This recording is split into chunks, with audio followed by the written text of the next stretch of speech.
So who are the champions? I mean, of course, the WTO, but when you look at leaders around the world, who do you see as champions for reglobalization today? Well, I can tell you that Chancellor Olaf Scholz has been talking about how do we decentralize the fertilizer supply chain.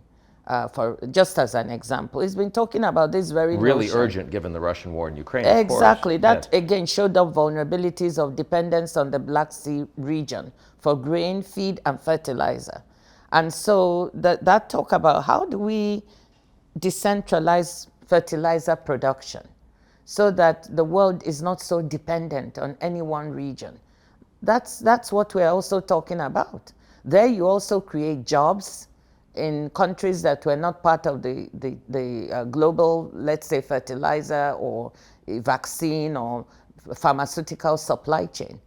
So why don't we think of that? Why is it that Africa, why must it import more than 90% of its medicines and 99% of its vaccines? 1.4 billion people. Why don't you decentralize production there? You create jobs for young people, for women, and at the same time, you bring the countries there into the mainstream of trade and better integrate them.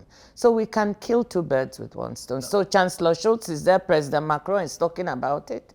And also the de-risking notion that President von der Leyen is talking about is very related to this reglobalization. When you're talking to me about imports of medicines, you're talking about vaccines, you know, Africa hasn't yet globalized. What needs to happen with the Africa Union being a part of the agenda for the G20 now they brought in?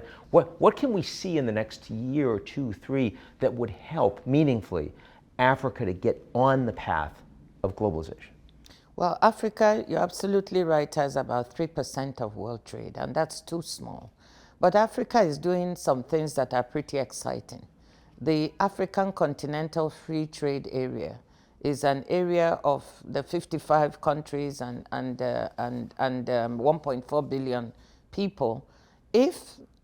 Not if, that experiment really gets going, of Africans integrating better with themselves and trading and creating a real market of 1.4 billion, equal to that of China and India, that is automatically very attractive for trade for the world. You know, we need to remove the barriers to trade, reduce the costs, because trade costs on the continent are quite high.